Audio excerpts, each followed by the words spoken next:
ஐயோ என்ன தம்பி நீ அதுக்குள்ள கை கழுவி போட்டா? என்ன தம்பி நீ இப்படி சோறுண்டா உடம்பு எனத்துக்கு ஆகுது.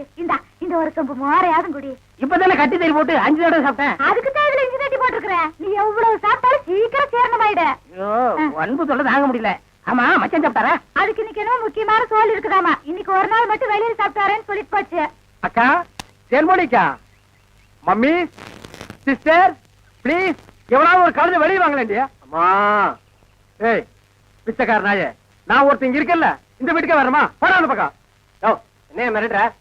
எடுக்கிறதோ பிச்சை, இதுல இலக்காரம் வேறையா? 2.5 நான் அவனை கவனிச்சுக்கிறேன். ஆமா இவர் ஏரியா சீனா எல்ல, அதுக்குள்ள நான் போனா அப்படியே ஏகே பாட்டிச்சு எடுத்து டொப்பு டொப்பு டொப்பு சுடு தள்ளுவாரு. போடா பிச்சைக்கார நாயே, நீ ஓடு வச்சிருக்க, நானாவது அலுமினி பார்த்து வச்சிருக்க. போடா. அக்கா கொஞ்சம் சோறு போடுங்க சிஸ்டர். என்ன பால்காரே பிச்சை எடுத்தீங்க நிலைமைக்கு வந்துட்டீங்க? இது உங்களுக்கு தேவையில்லாத மேட்டருங்க சிஸ்டர். சோறு போட இஷ்டம் இருந்தா போடுங்க சிஸ்டர், போட இஷ்டம் இல்லைன்னா விட்டுருங்க சிஸ்டர். அனாவசியமா என் வாயை புடுங்காதீங்க சிஸ்டர். நான் கேட்டேன் தப்பா பால்காரே? ஐயோ நீங்க கேட்டது தப்பே இல்லைங்க சிஸ்டர். காரணம் சொன்னா மட்டும் கரையும் சோறு போடுவீங்களா சிஸ்டர்? இப்பதான் அரிசி வாங்கிட்டு வந்திருக்கிறேன். இனி உழை வச்சு சோறாக்கணும். நீங்க பக்கத்தோட்ட பாருங்க. நீ உலையே வைக்காதடி, மூஞ்ச பாரு, மூஞ்சூர் மாதிரி இருக்கிற. எச்சு கையிலே நீ காக்கா ஓட்ட மாட்டியா? உங்களை பத்தி எல்லாம் எனக்கு தெரிய முடியும். என்ன பிச்சைக்காரன் நினைச்சிட்டியா? ரோசம் உள்ள ஆம்பளடி. அங்க என்ன சத்தம்? இதோ வந்துட்டனுங்கக்கா. அது ஒண்ணும் இல்லைங்கக்கா, பக்கத்து வீட்டு சரோசாவுக்கு உடம்புக்கு சரியில்லைன்னு சொன்னாங்கக்கா, பார்த்து போலான்னு வந்தேங்கக்கா. எனக்கா உங்க உடம்புக்கு ஒண்ணும் இல்லைங்களா? எனக்கு எதுக்கு வந்து நோய் வருது? தான தர்மம் பண்ணா புண்ணியம் சாகர வரைக்கும் கூட வரப்போகுது. ஐயோ ஒரு வாசகம் சொன்னாலும் திருவாசகம் சொன்னீங்கக்கா. அக்கா கொஞ்சம் சோறு போடுங்கக்கா. நான் சோறு ஆக்கல கவுண்டரேன். ஏனுங்கக்கா? இன்னைக்கு பக்கத்து மார்க்கம்பள்ளி காது குத்துறாங்கல்ல, அதனால என் வீட்டுல நான் சோறாக்கல. வடிவு பொலம வடிவு. அக்கா உங்க வீட்டுல சோறு ஆக்குறீங்களாக்கா? இல்லக்கா. இனிமே வாழ்க்கை பூரா சோறே ஆக்காதீங்கக்கா. ஏனுங்கக்கா? இந்த தான தர்மம் பண்ணா புண்ணியம் கிடைக்கும்னு சொன்னீங்களே, அதை இனிமே உங்க வாயால சொல்லாதீங்கக்கா. ஏன் சொன்னா என்ன? கொண்டைய அறுப்பேன். ஊருக்குள்ள இனிமே யாராவது நியாய தர்மத்தை பத்தி பேசுனீங்க, பொம்பளையா இருந்தா கொண்டைய அறுப்பேன், ஆம்பளையா இருந்தா மண்டை உடைப்பேன். ஊருக்குள்ள ஒரு விசேஷம் நடந்தா போதும், ஒரு நாய் அடுப்பத்தை வைக்க மாட்டேங்குது. இனி ஒரு வீடு தான் பாக்கி இருக்கு. அப்பா வெங்காயம் தக்காளி போட்டு கறி குழம்பு வச்சிருக்கிறேன், வாங்குற நம்ம சாப்பிடுங்க. அம்மா தாயே கொஞ்சம் சோறு போடுங்கம்மா. பொழுது விடுச்சு பொழுது போற வரைக்கும் பிச்சைக்காரன் தொல்லை பெருந்தொல்லையா போச்சு. பின்ன கோடீஸ்வரன் உங்ககிட்ட வந்து தொல்லை கொடுக்க போறான். ஐயோ இவகிட்ட விதண்டாவது பேசினா சோறு போட மாட்டாளே. யக்கா யக்கா, அந்த நாய்க்கு வைக்கிற சோத்தை கொஞ்சம் இங்க போடுங்கக்கா. யோ எங்க அப்பன் சாப்பிடறதுல கண்ணு வைக்க யாக்கும் போயாண்டல்ல. நான் கண்ணு வைக்கிற மூக்கு வைக்கிற கொஞ்சம் சோறு போடுங்க சொல்றேன்ல. அக்கா சோறு இல்லன்னு சொல்ல வேண்டியதானே? பிச்சைக்காரன் என்ன போயிடுச்சு? போக மாட்டேங்கிறானே. ஏய் கட்டையை கிட்டி எடுத்து அடிச்சு போடாதா. ஏக்கா பிச்சைக்காரனுக்கு அச்சில பார்த்த மாதிரி நம்ம மச்சான் ஊர்ல அப்படி இருக்கல. அச்சில பார்த்தாலும் கிட்ட பார்த்தாது நான் தானா? ஐயோ ஏனுங்க என்ன ஆயிடுது உங்களுக்கு? அக்கா இந்த ஆள் கொல்லப்புறத்துல வந்து சொந்த வீட்டுலயே பிச்சை எடுக்காரு. நம்ம பரம்பரை கௌரவம் என்ன ஆகுது? எது பரம்பரை கௌரவமா? என்ன மதுக்கரையில 3 சிமெண்ட் ஃபேக்டரி வச்சிருந்தாங்க ஒப்ப, அந்த கௌரவத்தை நான் கெடுத்துட்டா ஏன்டா பிச்சைக்காரன் ஆகிலாம்? 3 நாள் உட்கார்ந்து என் வீடு சொத்துக்கிறீங்க, எனக்கு சோறு போட மாட்டேங்கிறீங்க. மாப்பிள பழசெல்லாம் கிண்டாதீங்க. உங்க அக்கா கிட்ட சொல்லி கொஞ்சம் சோறு பிச்சை போட சொல்லுங்க. ஐயோ கட்டிட புருஷனுக்கு ஒரு வாய் சோறு போட முடியாத அளவுக்கு நான் பாதி ஆயிட்டனே. இந்த சென்டிமெண்ட் லோன் எல்லாம் வேண்டாம். சோறு போட முடியுமா முடியாதா? அதான் தீர்ந்து போச்சுன்னு சொல்றேன்ல. கேட்டி நான் காலையில போகும்போது 5 கிலோ அரிசியில கல்லு பொறுக்கிட்டு இருந்தியா? இருந்த சோத்த இப்பதான் அப்பனும் தம்பி மாறி மாறி தின்னு போட்டாங்க. 4 நாள் திம்பானுங்களே இவனுங்க. என்ன கிட்ட போச்சு? 10 நிமிஷம் பெருமையா இருந்தா ஆக்கி போட்டு போகுது. மனுஷன் செத்தா போயிடுறான். வாக்கா. டேய் நான் செத்து போயிடக்கூடாதுன்னு தாண்டா தெரு தெருவா பிச்சை எடுக்கிறேன். சாப்பிடுங்க மாமா, நல்லா சாப்பிடுங்க மாமா. அந்த ஓரத்துல கறி துண்டு இருக்குதே, கண்ணு தெரியுதுங்களா மாமா? உங்களுக்கு தெரியாத கண்ணுங்களா? என் கால் இருக்கிற சதையவே கரெக்டா கண்டுபிடிச்சு கடிச்சு விடாச்சுங்களா? டேய் மாமா, உன்னை ஒண்ணு செய்ய முடியாத அளவுக்கு இருக்கிறேன்டா. 16ஆவது நாள் முடிட்டா மாமா, அப்புறம் வச்சுக்கிறேன் உனக்கு. அடவா ஆடம் குக்கமக்கா. கண்ணு மணி தெரியாம வந்து இந்த இடம் எடுக்கிறியா? இத்தனை நேரத்துல வந்து எந்த கோட்டையை பிடிக்க போற?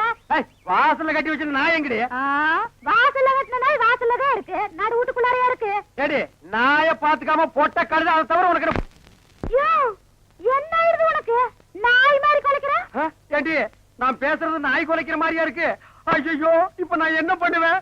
என்ற பொண்டாட்டியா என்ன நாய்ங்கிறாளே. அது என்ன நீங்க 4-5 நாளா நானும் பாத்துக்கிட்டு இருக்கிற, தூங்கும் போது விஸ்கு விஸ்கு வந்துருச்சு, தவுந்து போறீங்க.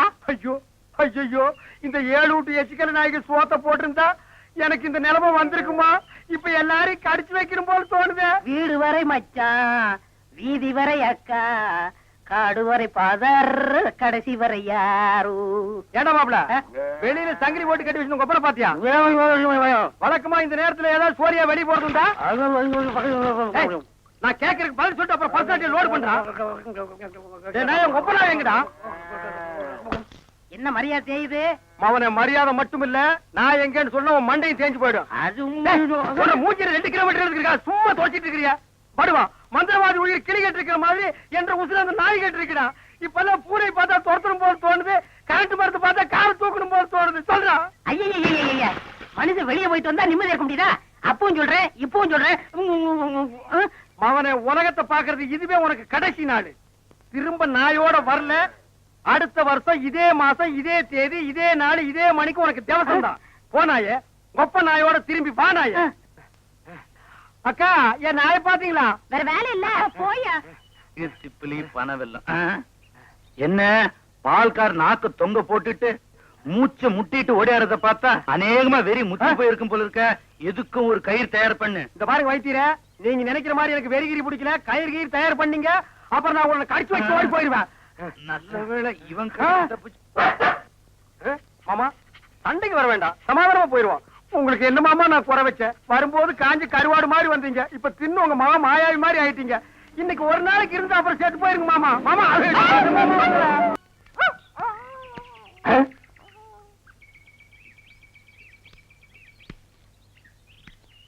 என்ன பால்காரர பொட்ட நாயை போட்டு போறீங்க அண்ணா அது நாய்ங்களா அண்ணா நல்ல வேலை புசிப்பு விட்டீங்க 10 நிமிஷம் என்ன பார்க்காம விட்டுருந்தீங்க 10 பட்டிக்கு நாத்து மருந்து போயிருக்குங்கண்ணா ஐயோ நாய் பையனை புறம் விட்டானே தின்னே என் சொத்தையெல்லாம் தீத்துருவான் போல இருக்கு அந்த கழுத பண்ணி வெட்டி கூறு போட்டுறேன் பால்காரரே நீங்க பாட்டு பேசிட்டு போறீங்க எனக்கு டாக்டர் அம்மா நான் பேசுறது புரியுதுங்களா நாய் குறைக்கிற மாதிரி ஒண்ணு இல்லைங்களா உங்களுக்கு என்னாச்சு ஒண்ணு இல்லைங்க என் மச்சின மாயாவி ஒரு நாய் கூட்டு வந்தாங்க அது கடிச்சு வச்சிருச்சுங்க இது ஏன் என்கிட்ட முதல்ல சொல்லல வைத்தியர்கிட்ட போய் சொன்னங்க 16 நாளைக்கு நாய் உசுரோட இருந்தா தான் உன் உயிர் தங்கும்னு சொன்னாருங்க அவர் சொன்ன நாள் நெருங்கிருச்சுங்க நாய் கூட இருந்ததுனால இந்த பழக்கம் எல்லாம் வந்திருக்கு இதெல்லாம் வெறும் சைக்கலாஜிக்கல் ஃபீலிங் நீங்க முதல்ல வீட்டுக்கு வாங்க ஒரு இன்ஜெக்ஷன் போட்டா எல்லாம் சரியாடும் இன்ஜெக்ஷன் போட்டா மசை விட்டு போயிருங்களா ஐயோ மசக்கு சேலம் ஒண்ணும் இல்ல முதல்ல வீட்டுக்கு வாங்க நான் முதல்ல போய் அந்த நாய்க்கு ஒரு இன்ஜெக்ஷன் போட்டுறேங்க அப்புறம் வந்து நான் உங்ககிட்ட இன்ஜெக்ஷன் போட்டுக்கிறேங்க பகல்ல குடிச்சுக்கிட்டு இருக்கிறீங்களா உங்க மச்சான் பார்த்தாருன்னா ஏய்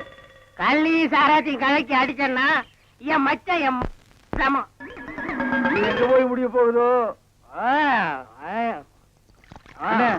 எதுக்கு கொஞ்சமா குடிங்கண்ணே வயிறு வெடிச்சிட போகுது அண்ணே உங்க மச்சான் ஏய் அந்த ஆளை பத்தி மட்டும் பேசாத நீ எங்க வீட்டு புள்ள படம் பாத்தியா அதுல எம்ஜிஆர் அவங்க அக்கா புருஷனை சாட்டையில அடிச்சது மாதிரி எங்க அக்கா புருஷனை நான் சாட்டையாலே அடிக்க போறேன் நீங்க அடிங்கண்ணா எனக்கு தெரியும்டா நெஞ்சுக்குள்ள நீ ரொம்ப நாள் வஞ்ச வச்சிருக்க நேர்ல பேசினா திட்ட முடியாதுன்னு மப்பே திட்டுறியா அது வந்து மச்சான் எந்திர மேல எதுக்கு மச்சான் என்ன தேடி வந்த அது ஒண்ணு இல்லைங்க மாப்பிள உங்களுக்கு ஒரு இன்ஜெக்ஷன் போடணும் கையில போடுங்க கையில போட முடியாது அது ஹெவி இன்ஜெக்ஷன் இடுப்புல தான் போடணும் கொஞ்சம் திரும்புங்க பாடியை ஸ்டெயின் பண்ணிக்காதீங்க நானே திருப்புறேன் திரும்புங்க முதுகாடா இது கரும் பாறை மாதிரி இருக்கு.